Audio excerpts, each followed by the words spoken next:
నాకు లగ్గం అయినాక కొత్తగా సంవత్సరం తిరగంగానే కొత్త పండుగ ఏమంటే వచ్చింది, దీపావళి పండుగ వచ్చింది. మరి మన తెలంగాణలో కానీ ఆంధ్రప్రదేశ్లో కానీ మన భారతదేశంలో కానీ రాగిల్లో లగ్గం అయినాక దీపావళి పండుగకు కొత్త అల్లుళ్ళు కొత్త బిడ్డలు ఇద్దరు తీసుకొని పోతారు. కొత్తలో నిధి కోరుకోపోతాను,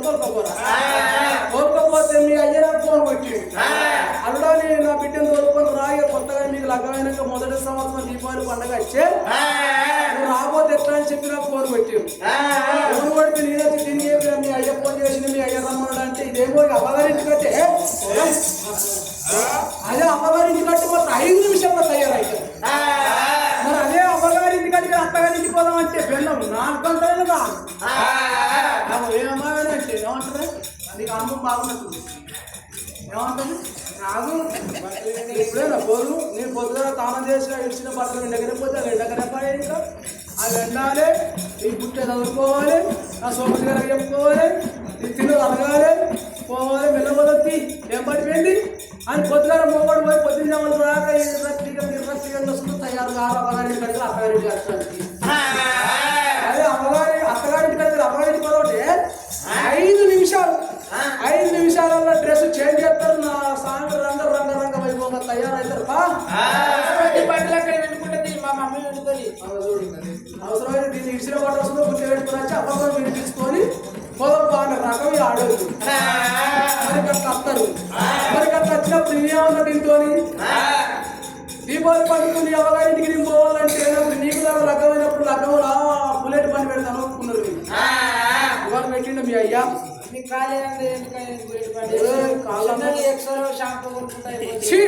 ఎక్సెల్ షాంపూ మీద పోతున్న ప్రెస్టేజ్ డ్యామేజ్ కాదా? ఇంత సెట్ అంతా మొబైల్ని నేను ఎక్సెల్ మీద పోతానా? లేదా కొంత గిడగడ పోతే బుల్లెట్ బండి ఎక్కుతా, లేకపోతే కార్ ఎక్కుతా, లేకపోతే ఫ్లైట్ ఎక్కుతా, లేకపోతే ఎక్సెల్ మీద పోతాను నేను. మీ అయ్య వరికి కంటినే పోతాం, లేకపోతే లేదని చెప్పి నేను అన్నా. వాళ్ళకి ఏం చేసి మళ్ళీ అయ్య కొనుగొట్టిన అయ్యని అప్పుడు ఇంటలేదు బండి పెడతాను ఒప్పుకున్న కూడా బిడ్డ దగ్గర రాడని అని చెప్పి నీది వీళ్ళు అయ్య చెప్పుకుంది. ఎట్లయినా 2 రోజులు పెట్టేది అల్లు రాకపోతే ఇంటికి పోతే ఇంటి ముందు అయ్యో కొత్తగా బిడ్డకు లగ్గ చేసి అల్లు కొత్త దొరకచ్చుకోలేదు, దీపావళి పండుగ తప్పించుకోలేదు అని ఎంతమంది ఏమంటారు అని చెప్పి మళ్ళీ కొను వచ్చి అయ్యా నీకు బండి పడుతుంది అప్పుడు బండి అని చెప్పి బండి పొంది అంటే ఇంటికి పంపించాడు. ఆ బండి పాడు కదా, ఆ బండి పెద్ద బండి ఉన్నాడే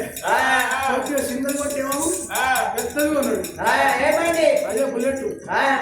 కొన్ని వరకు నాకు ఇంకన్నా చిన్న పాడవాలి దగ్గర పాడైనా ఇక బండి ఎప్పుడు అంటే కాళ్ళు అందుతుంది. ఏం చేయాలి, ఇంటి ముందు ఒక రౌండ్ పెట్టుకున్నా, అత్తగారి ఇక్కడ రౌండ్ పెట్టేసుకున్నా, ఈ రౌండ్ మీద కాలు పెట్టి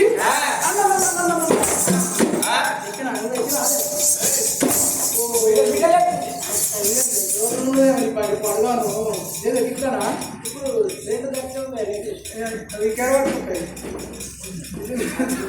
ఇప్పుడు ఇట్లా వస్తారు రయ్య కిక్కు పడితే నా సాంగ్ రంగా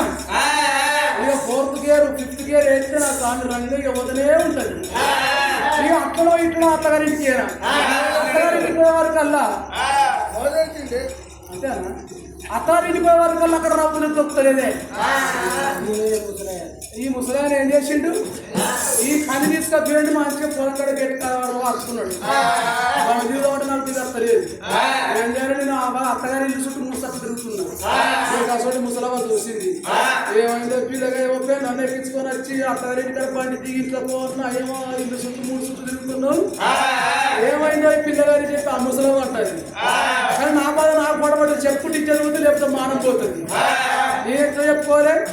ఏం లేదు అమ్మ అట్లనే తిరుగుతున్నా, నా పిల్లని కొత్త బండి కొనడం మా మామ కొత్త బండి కొనిచ్చి నా పిల్లని 2 చుట్టూ తిప్పుతాను చుట్టూ సంబరంగా తిరుగుతున్నా అని చెప్పి నేను చెప్పుకుంటున్నా. అక్కడెక్కడ చూస్తే ఎక్కడ కనబడదు, ఎటు దిగాలి ఆటో ఇటో కూడా ఆటో బండి కింద అదే అది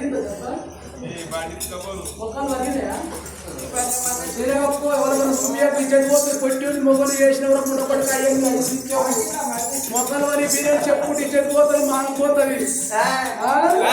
చూసిరా ఎవరు చూడలేక వీళ్ళు నలుగురు చూసారు, ఆ నలుగురికి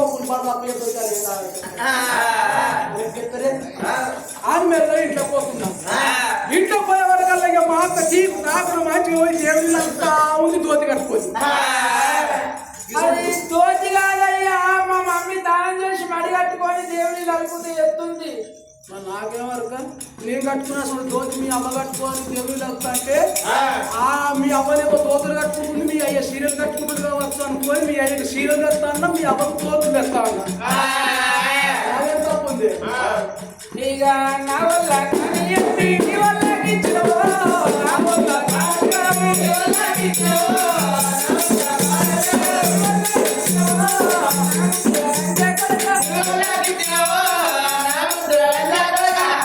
అంటే దీని పండుగ రేపు పదవి ఎట్లా ఎక్కించుకొని తిరగాలి ఈరోజు మామగారి ఇంటికాడ నేను ఉంటా, మీ అమ్మగారి ఇంటికాడ నువ్వు. ఏంది మామగారు ఇంటికాడ నేనున్నాడు నువ్వు మీ అమ్మ ఇంటికాడ ఉంటావా ఉంటావా ఎన్ని రోజులు ఉంటావు ఎన్ని రోజులు ఉంటావు నాకేం కాదు నువ్వు 15 రోజులు 20 రోజులు నీ అమ్మగారి ఇంటికాడ ఉన్నాక గిసుకుంటే ఎల్లమని ముచ్చట చెప్పేటోళ్ళు అక్క ఎల్లక్క మల్లక్క పుల్లక్క సుజాతక్క రమణక్క ఎల్లక్క పుల్లక్క ఇద్దరు ముట్టలు చూసేవాళ్ళు అవ మొదటి కొత్త రకమైన పిల్లలు అడిగిన అమ్మగారి ఇంటికాడ ఉంటుంది ఒకరితో పెట్టుకుంది అంతకే ఏమనుకుందో అని అనుకుంటుంది. చెప్పింది మేపి అదే ట్రీట్మెంట్ మన నాకే పెడుతుంది స్పీడ్ నా మాట నువ్వు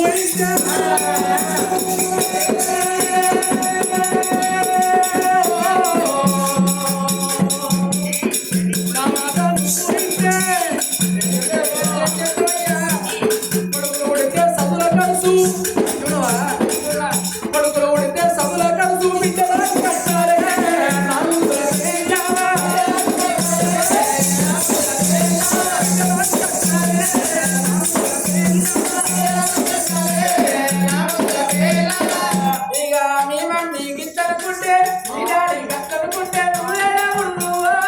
నా ముద్దుల పాడుతావు నేనేడా వద్దురా, నా ముద్దుల ఇప్పుడు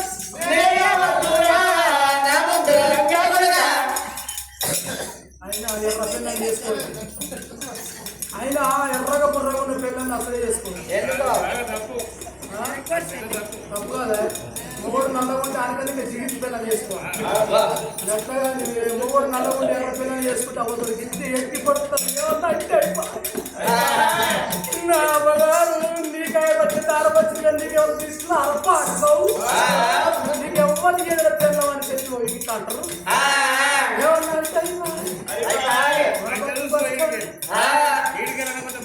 చెప్పి మీ తమ్ముడికి తన పని వాళ్ళగా మంచి చెప్పు రకమైన కాంచెలు గిరే పోసా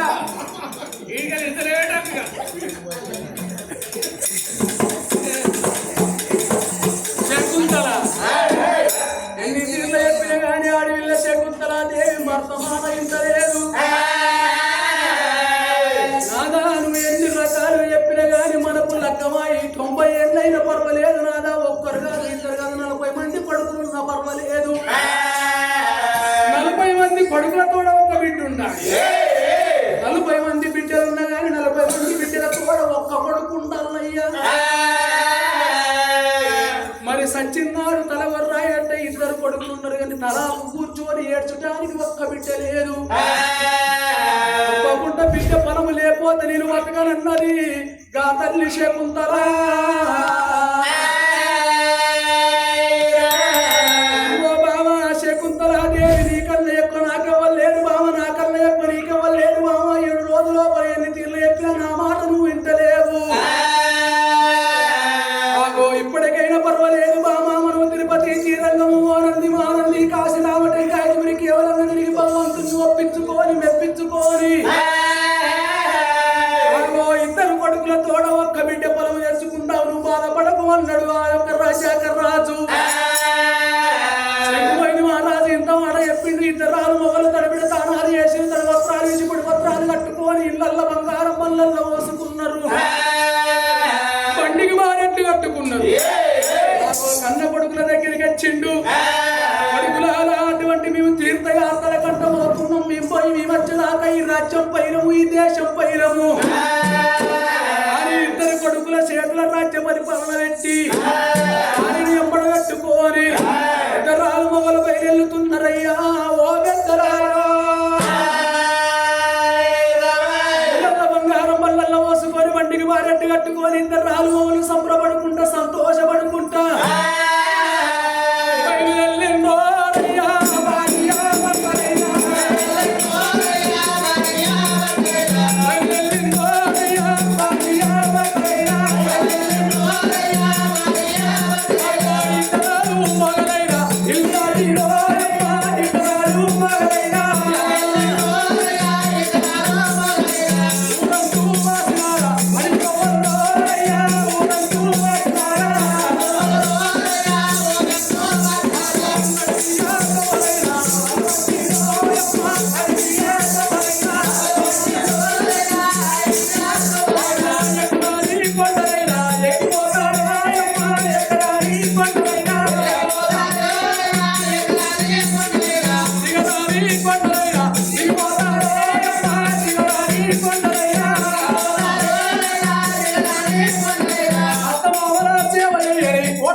తల్లిదండ్రికి అన్నం పెట్టని కొడుకులెందుకు రారయ్యా తల్లిదండ్రికి అన్నం పెట్టని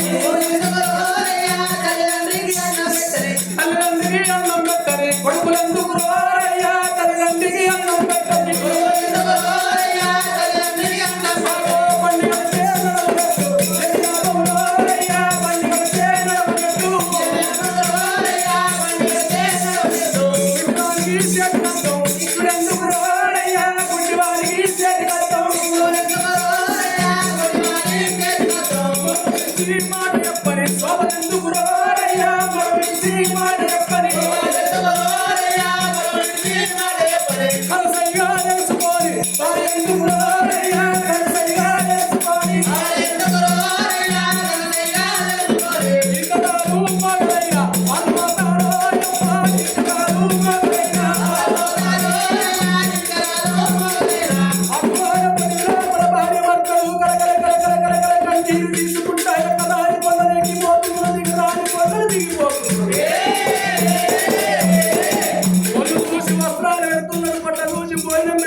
ఏడు నాగబండ నిండా ఉండలేని ఎండి బంగారం అంత ప్రజలకు దాన ధర్మాలు వంచుతున్నారు కానీ ఎక్కడ పరమాత్ముడు వెచ్చి పరమోడి గడపలేడు సాదేవుడు వెచ్చి సంతాన బలం వల్ల తీర్చలేడు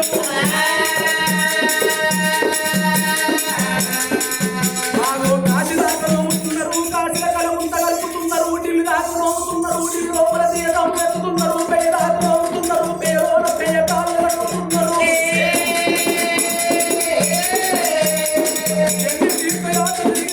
ఎక్కడా కూడా పరము కొస్తలేదు కన్నీరు తీసుకుంటా పడి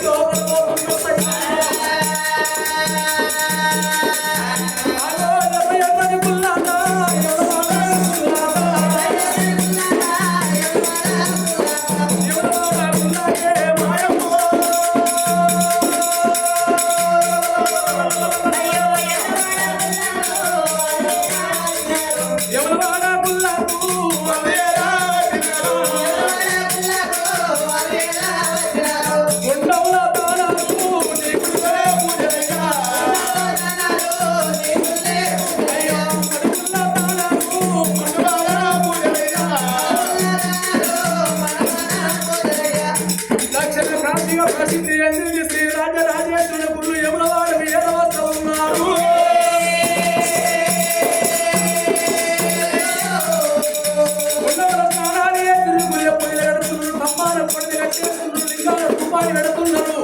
ఆ రాజరాజేశ్వరికి పడి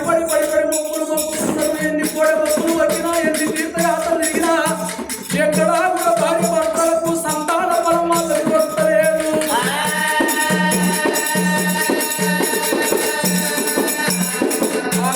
తిరిగి దండి అడ్డగస్తున్నారు ఇక ఫలము లేకపోతే మన ప్రాణము తీసుకుంటాం మన జన్మ ఉండేందుకు లేకెందుకు ఇద్దరు కొడుకులతోడ ఒక్క బిడ్డ ఫలము లేకపోతే ఈ భూమి మీద బతికి ఉన్నా మనం బరువైనట్టుగానే జన్మ మీద మన్నువాడ తండ్రి ఈ జన్మ మాకెందుకు ఇచ్చిన వారి ఇద్దరాలు మొగలు కలకల కన్నీరు తీసుకుంటా తుమానపడి లోపల బయలు వస్తుంటే వాళ్ళు వచ్చేడు కొమ్మల మీద ఆగో తల్లేడు గంగలు పిల్లేడు గంగలు సట్టేడు సముద్రాలు సాగి పారుతున్నాయి గంగా యమున సరస్వతి మూడు సముద్రాలు కలిసి పారిన చోట్లు త్రివేణి సంగమము అంటారు ఆగో మూడు గంగలు కలిసిన చోటికి ఇద్దరు భార్య భర్తలు బయటకి వస్తున్నారు లోపల గంగ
జింకల పెంటలు ఎత్తిపోతుంది